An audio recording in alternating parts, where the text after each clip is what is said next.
Charles Haddon Spurgeon was the inventor of hundreds of sermon illustrations for use in his own preaching. Stay tuned for a dramatization of one of his classic illustrations, The Chain, on today's story from the Fortress of Faith.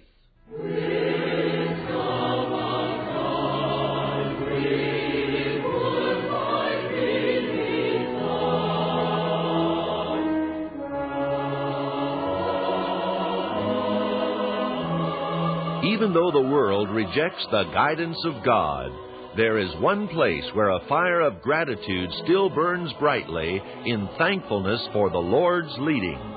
Bob Jones University, a fortress of faith.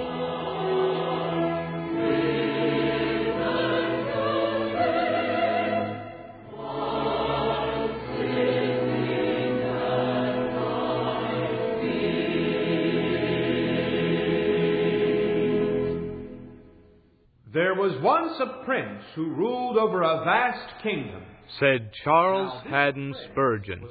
He was preaching to a large congregation in London. In preparing his sermon, his heart had filled to the brim with compassion. He had spoken to these people time and time again about their sin. For some, the fetters which bound them had been broken by the power of Christ. Yet many were still in bondage to Satan. How can I present the issues more clearly to them? He thought, and then it occurred to him. Our Lord taught by parables. I wonder. And so Spurgeon, the prince of preachers, set about to compose his story. There was once a king, a prince, who ruled over a vast kingdom. Now, this prince was possessed of great physical comeliness. He has the countenance of an angel of light. And a stranger to this kingdom might have thought it idyllic, for to all appearances the citizens were happy and content. They are not in trouble as other men, he might have observed. Neither are they plagued like other men. They have more than heart could wish. But the prince had the heart of a tyrant, and there were whisperings in the dead of night, behind barred doors, of desperate things which had befallen neighbors and friends. In this kingdom there lived a certain blacksmith.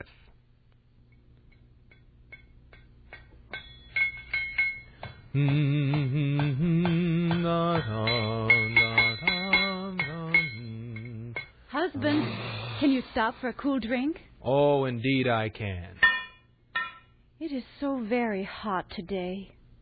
And you walked all the way to the brook for the water. Well, you're working so hard. Here. Bless you. It's hard work, dear, that has put a new roof on the cottage and food on the table. But we need a well, deep and cool, in our own yard.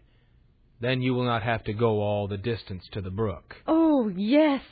A well of our own would be wonderful. Wait. Do not throw the water on the ground. I will put it on the new rose by the gate. There.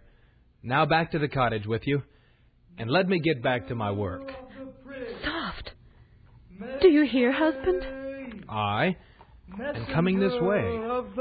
Husband, what have you done? What have you said? Nothing. I'm a loyal subject. I have nothing to fear. Citizen, His Majesty requests your presence at court. Oh, husband. Do not be foolish, wife. Sir, I am at the prince's command. In 3 days Citizen, I can... Our monarch's business is urgent. But, sir, I must first provide for my... Citizen, you are aware of the privilege the prince bestows upon you? I am. Wife, fetch my horse. When will you return? Soon. I am honored to serve the prince. Now hurry. Indeed. A subject should not keep his monarch waiting. Sir, I have yielded myself to the prince's service, and in all things I am obedient.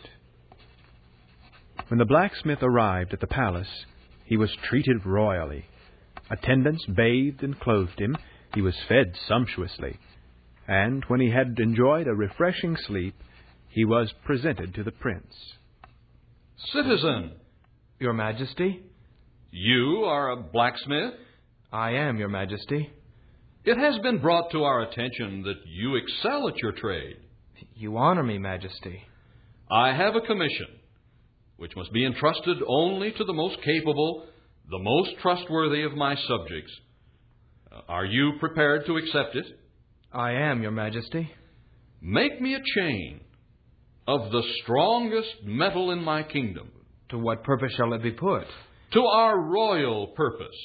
Your duty shall be to make it. And it shall be of this length.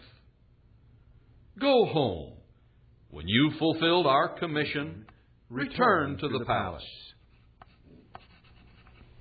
The blacksmith went home. His commission occupied his time and energy for several months. And all the while he labored, he had no wages. He only received the trouble and the care of making the chain. When he had finished, the blacksmith proudly presented the chain to his prince. Excellent workmanship. You have done well. But I fear the chain is unsatisfactory. It must be twice this length. Yes, Your Majesty. Disappointed, but determined to please, the blacksmith returned to his home. Faithfully the blacksmith labored, though again the prince had sent him away with nothing.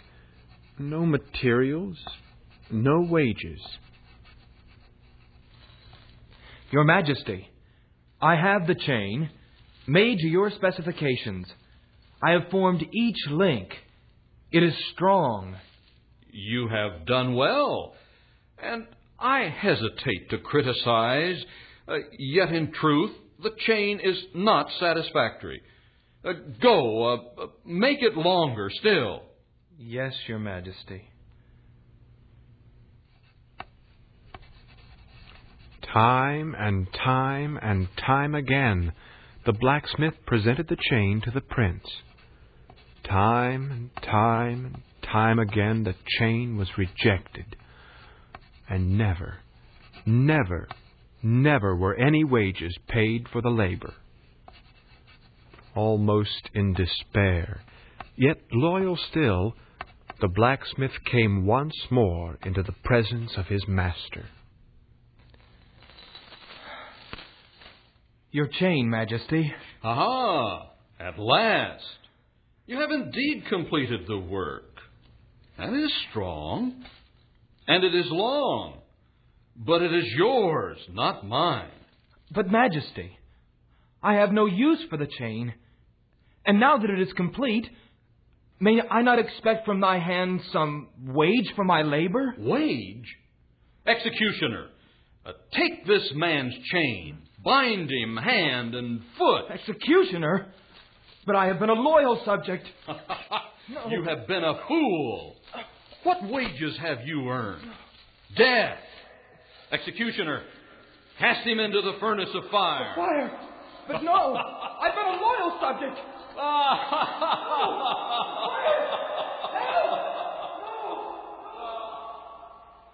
As Charles Haddon Spurgeon concluded the telling of his parable, he squared off to his London congregation. Here is a meditation for you tonight, ye servants of the devil. Your master has told you to make a chain. Some of you have spent 20 years welding the links, and he says, go and make it longer still. And so you will keep on making fresh links to this chain, and when you have served your master 50 years, he will still say, more links still.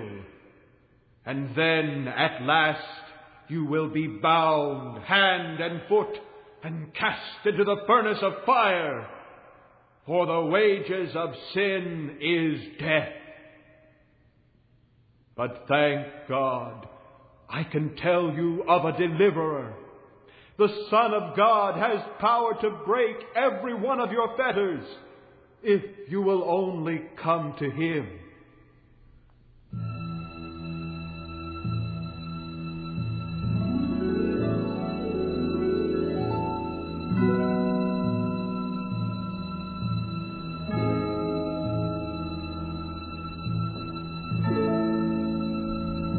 Someday you'll hear God's final call to you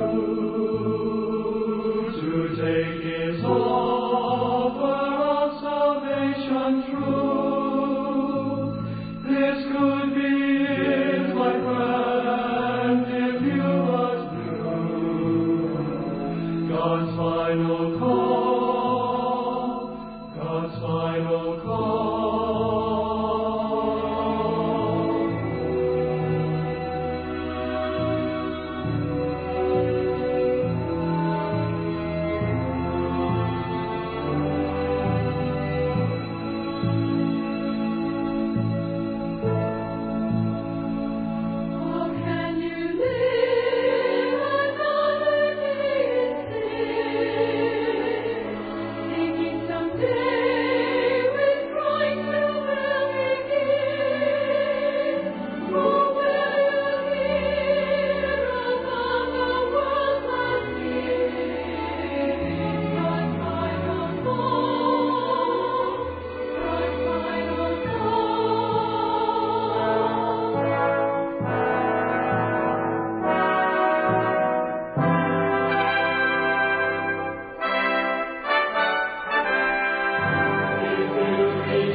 Today's story, taken from the sermon illustrations of Charles H. Spurgeon, was written by Doris Harris and Robert Pratt. Listen again next week at this time for another dramatic story of Christian experience from the Fortress of Faith, Bob Jones University in Greenville, South Carolina.